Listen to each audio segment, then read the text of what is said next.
Hey Crash Course fans, welcome back to another exciting episode.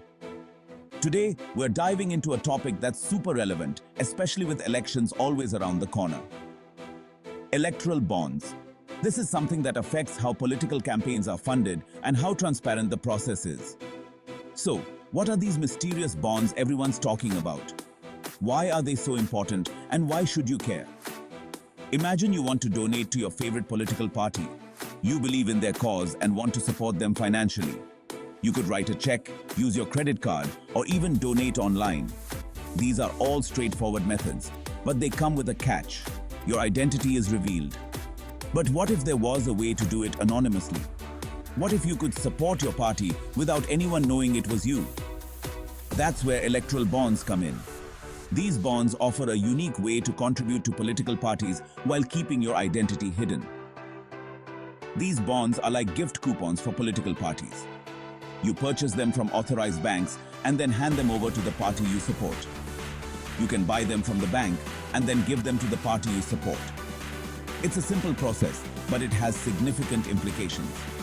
The party then cashes them in, just like a regular check. Sounds simple, right?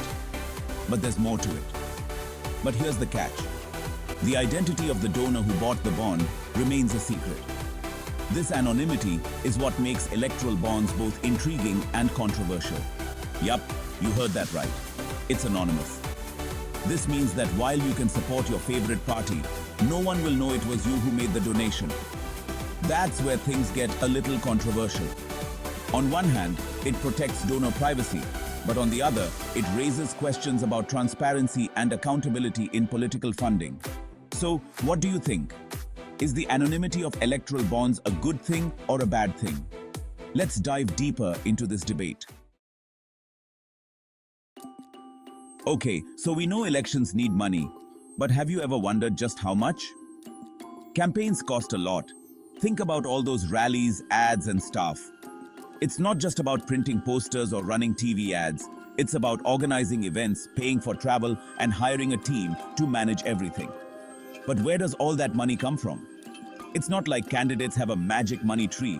They rely on donations, and that's where things get interesting. Some argue that electoral bonds are a good way to fund elections. These bonds are designed to make the process cleaner and more transparent. They say it encourages more people to donate because, hey, who doesn't love a little anonymity? When donors know their identities are protected, they might feel more comfortable contributing. Plus, it brings in more white money, which means it's accounted for, unlike cash donations that could be from shady sources. This way, the funds are traceable and less likely to be linked to illegal activities. Think of it like this. You're more likely to donate to a cause if you don't have to shout your name from the rooftops, right? Anonymity can be a powerful motivator. Some folks believe this applies to political donations too. They argue that anonymity can lead to a more robust and diverse pool of donors. But is it really that straightforward? There are concerns about the lack of transparency and the potential for misuse. Let's hear what the other side has to say. Critics argue that anonymity can also hide the influence of big money and special interests, making it harder to hold donors accountable. Now imagine you're really passionate about a cause, like fighting climate change or promoting education. Wouldn't you want to know who's funding the organizations working on these issues? That's the main argument against electoral bonds. They lack transparency. Critics argue that when we don't know who's donating to political parties, it creates a breeding ground for corruption. Imagine a big corporation donating tons of money to a party, hoping for favors in return. Not cool, right? This lack of transparency makes it difficult to hold politicians accountable and ensures fair play in the political arena. So, it's a classic dilemma, balancing the need for funding with the importance of transparency. It's a tough one, right? To delve deeper into this debate, we've gathered 6 bright students with differing viewpoints. Let's meet them. Sarah, passionate about social justice, believes money in politics is a recipe for disaster. David, aspiring entrepreneur, thinks businesses should be able to support parties they align with. Emily, budding journalist, values transparency and accountability above all else.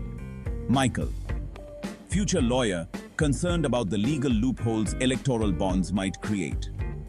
Jessica, active in student government, sees the need for funding but wants it to be ethical. Chris, open-minded and analytical, wants to understand all sides before forming an opinion. Let's hear what they have to say. "I don't get it," she exclaimed, throwing her hands up in exasperation. "This whole system is so confusing and opaque. How can we have a system where we don't know who's funding our politicians? It's like we're being kept in the dark on purpose. It's like a black hole where accountability goes to die. We need transparency to ensure fairness." Sarah, a staunch advocate for social equality, firmly believed that electoral bonds tipped the scales in favor of the wealthy and influential. She often voiced her concerns in class discussions, emphasizing the need for a more transparent system. She argued that anonymity allowed corporations and individuals with deep pockets to exert undue influence on political parties, potentially shaping policies that benefited them at the expense of the common good. This, she believed, undermined the very essence of democracy. "It's like giving a loaded gun to someone without knowing their intentions," she declared, her voice laced with concern. "We can't afford to be ignorant about who's funding our leaders. We need to know who's pulling the strings behind the scenes. Without this knowledge, how can we trust that our elected officials are working for us and not for their secret benefactors? Transparency is crucial for a healthy democracy." Look, elections are expensive. If we want our democracy to function, we need to ensure parties have enough resources to run their campaigns, he pointed out. Coming from a family of entrepreneurs, David understood the importance of financial support. He argued that electoral bonds, by offering anonymity, could encourage more individuals and businesses to contribute to the political process. Transparency is important, sure, he acknowledged. But if it comes at the cost of stifling funding, that's a problem too. We need to find a balance. He believed that greater participation, even if anonymous, was better than a system starved for resources. "But what about fairness?" she questioned. "If we don't know who's donating, how can we be sure that everyone's playing by the rules?" For Emily, transparency was paramount. She argued that electoral bonds created an uneven playing field, where those with the most to gain could secretly influence policy decisions. She envisioned a scenario where corporations could anonymously donate vast sums to parties, expecting favorable regulations in return. "Sunlight is the best disinfectant," she declared, quoting a famous saying. "We need to shed light on these donations to ensure that our democracy remains truly representative." Section 8. What about accountability? Michael's concerns. The lack of transparency opens the door to potential corruption. How can we hold politicians accountable if we don't know who's bankrolling their campaigns? It's like a loophole in the system, and loopholes are just invitations for trouble. Michael believed that while electoral bonds might seem like a simple solution, their long-term implications on the integrity of the political process were far too risky to ignore. Section 9. It's all about transparency. Jessica's stance. "Look, I get it, campaigns need money, but that doesn't mean we should compromise on transparency. Why not have a system where donations are disclosed publicly, but with certain safeguards to protect donors from harassment or undue pressure? If we want people to have faith in our democracy, we need to be open and honest about how it's funded."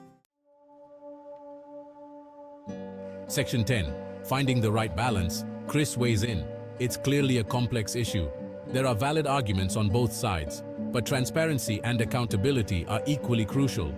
Perhaps a system where donations above a certain threshold are made public, but smaller donations remain anonymous. Section 11. The final word, a spectrum of opinions. As the discussion drew to a close, it was evident that there was no easy answer to the electoral bond debate. The students, despite their differing viewpoints, had all contributed to a nuanced understanding of this complex issue. They had grappled with the need to balance the practicalities of funding elections with the fundamental principles of transparency and accountability. The conversation highlighted that there are no easy solutions, only difficult choices with far-reaching consequences. One thing was clear: Informed citizens like these students, willing to engage in thoughtful debate, are essential to shaping a more robust and accountable democracy.